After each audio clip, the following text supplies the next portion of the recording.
alienation and social change. So as the topic reflects that, we are going to see that the concept of Marx, alienation, and its relationship with the social, cultural and economic change in a society, تو کس طرح interplay کرتی ہے اور لوگ کس طرح alienated man کا جو تصور ہے اس کو پہنچتے ہیں. Alienation basically it's a theoretical concept developed by Marx that describes the isolating, dehumanizing and disenchanting effects of working within a capital system of production. So 3 لفظ انتہائی ہیں. میں نیکسٹ سلائیڈ میں ہم کوشش کریں گے کہ ایک ایک کے اوپر ہم بات کریں, لیکن براڈلی اسپیکنگ مارکس کا یہ نظریہ تھا کہ جو موجودہ سرمایہ دارانہ نظام ہے جس میں جو پروڈکشن کے مینز ہیں وہ چند ایک لوگوں کے پاس ہوتے ہیں, وہ لوگوں کو آئسولیٹ کرتا ہے, لوگوں کو غیر انسانی افعال کی طرف کرتا ہے, اور الٹیمیٹلی جو لوگ ہیں وہ معاشرے سے بھی, کام سے بھی اور اپنے آپ سے بھی بیزاری کی شکل اختیار کرتے ہیں. سو alienation means a separation of a person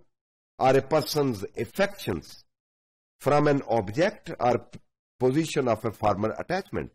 اس کا مطلب کیا ہوا کہ ایک شخص جو ہے وہ بنیادی طور پہ سیپریٹ ہو جاتا ہے کسی اپنی ہی کسی پوزیشن سے یا اپنی ہی کسی چیز سے, اور وہ اس سے بیزاری اختیار کر لیتا ہے, اسے علیحدگی اختیار کر لیتا ہے اس پوزیشن سے یا اس کام سے یا اس اہلیت سے. سو مارکس کا جو کانسیپٹ ہے کہ پروڈکشن جو ہوتی ہے, پیداوار کسی بھی معاشرے میں وہ بہت اہم ہوتی ہے, اور جب ذرائع پیداوار کا آپس میں ریلیشن شپ یعنی لیبر کے ساتھ اور جو امپلائر ہے جس کو وہ بورژوا کلاس کہتا ہے اور لیبر کو وہ پرولیٹیریٹ کا راز کہتا ہے, اس کے درمیان جو پروڈکشن کی ریلیشن شپ ہے جب تک وہ ایون نہیں ہوگی یعنی ان ایون رہے گی, غیر مساوی رہے گی, اس کے درمیان ریلیشن شپ غیر انسانی رہیں گے, تب تک یہ جو نظام جو ہے وہ ٹھیک نہیں ہوگا. The communities that worker produce, اب آگے تھاٹ کی تفصیل ہے کہ جو وہ اشیاء پیدا کرتے ہیں, جو پروڈکشن جن کی کرتے ہیں کمیونٹیز کی, تو لیبر ان کی is not their own but ultimately belongs to Indra and is produced for Indra. تو بڑا باریک اور لطیف نقطہ یہ ہے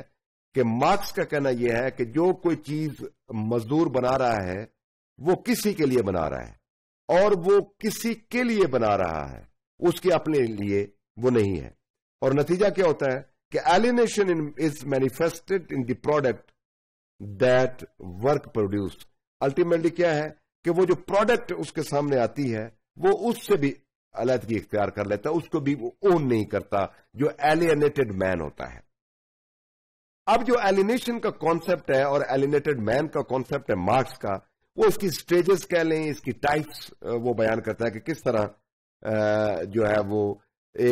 جو مزدور ہے, جو لیبر ہے, وہ کس طرح alienate ہوتی ہے. نمبر 1, وہ alienation from the product. تو سب سے پہلے جو لیبر ہے, وہ مزدور ہے,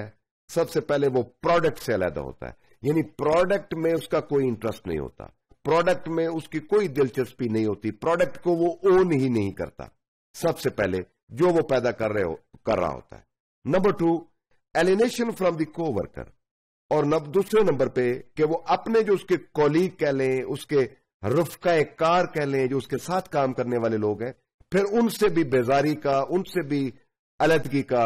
وہ راستہ اختیار کرتا ہے, اور alienation ہوتی ہے. پہلی alienation اپنی پروڈکٹ کے ساتھ جو وہ پیدا کر رہا ہے, بنا رہا ہے. دوسری پر اپنے کولیگ جو اس کے ساتھی مزدور ہیں ان سے بھی. پھر اس کے بعد وہ alienate ہوتا ہے پروڈکٹیو ایکٹیویٹی. اب پروڈکٹیو ایکٹیویٹی کا مراد ہے کہ وہ جو پیداواری اس کی سرگرمیاں ہیں, یعنی مثال کے طور پہ ایک کارخانہ ہے, اس میں بے شمار قسم کی سرگرمیاں ایکٹیویٹیز جاری ہوتی ہیں, پھر وہ ان سے بھی علیحدہ ہوتا ہے, ان سے بھی بیزاری اور علیحدگی اختیار کرتا ہے. اور بالآخر جو آخری سٹیج ہے کہ وہ ہیومن جو پوٹینشل ہے وہ اس سے بھی اپنے آپ کو ڈس اون کر لیتا ہے. ہیومن پوٹینشل سے مراد ہے کہ اللہ تعالیٰ نے ہر انسان کو بہت زیادہ پوٹینشل دے کے اس دنیا میں بھیجا ہے, تو وہ جو انسانی پوٹینشل ہے پھر اس سے بھی وہ علیحدگی اختیار کرتا ہے، اس کو یوٹیلائز نہیں کرتا، اس کو اون نہیں کرتا، اس کو وہ ایکنالج نہیں کرتا، اور الٹیمیٹلی اس کا پوٹینشیل جو ہے وہ کہہ لیں کہ انڈر یوٹیلائز رہتا ہے یا ان یوٹیلائز رہتا ہے۔ اب ہم بات کرتے ہیں اس کی کہ ایلینیشن جب ہوتی ہے اس طرح، تو وہ ایلینیشن کس طرح سوسائٹی کے اندر ڈفرنٹ کائنڈ آف جو بیڈ امپیکٹ ہے وہ کس طرح پیدا کرتی ہے۔ نمبر 1 سوشل انیکوالٹی پیدا کرتی ہے۔ تو کوئی اس میں شک نہیں کہ مارکس کا یہ کہنا تھا کہ جب مزدور کلاس، جس کو وہ پرولیٹیریٹ کہہ رہا ہے، ورکنگ کلاس جو ہے، اس کو اس کا معاوضہ صحیح نہیں ملتا، وہ پھر علیحدگی اختیار کرتا ہے، اپنے آپ سے بیزاری، پھر اپنی پروڈکٹ سے بیزاری، پھر ایکٹیویٹیز سے بیزاری، تو وہاں پہ کیا ہوتا ہے کہ پھر انیکوالٹی بڑھتی ہے کسی معاشرے میں۔ پھر ڈی ہیومنائزنگ کا مطلب ہوتا ہے کہ وہ پھر بالکل ایک انسانیت کا لیول جو ہے وہ پھر ایک انسان جو کہ اسلام کے مطابق اشرف المخلوقات ہے، وہ پھر اس کے اوپر بھی ایک انفیریٹی کمپلیکس کا شکار ہو کے پھر وہ انسانیت کے کچھ سرٹن جو پرنسپلز ہیں ان سے بھی پھر وہ اوائڈ کرتا ہے، اور پھر اس سے بھی وہ بیزاری اور علیحدگی کہہ لیں یا ڈس اونمنٹ اس سے بھی اختیار کرتا ہے۔ پھر ڈرامیٹک چینج، یعنی جتنی زیادہ کسی معاشرے میں الینیشن بڑھے گی تو اس کے نتیجے میں مارکس کے مطابق پھر ایک انقلابی قسم کی تبدیلیاں وہاں پہ لازم ہو جاتی ہیں، انیویٹیبل ہو جاتی ہیں جب اس طرح معاشرے میں الینیشن بڑھتی ہے۔ پھر نتیجہ کیا ہوتا ہے کہ پھر سوسائٹی کے اندر سوشل اور پولیٹیکل اور اکنامک ڈفرنٹ جو لیولز ہیں لوگوں کے، ان کے درمیان پھر وار کا، کانفلکٹ کا، پروٹیسٹ کا کلچر جو ہے وہ اس طرح کا جنم لیتا ہے۔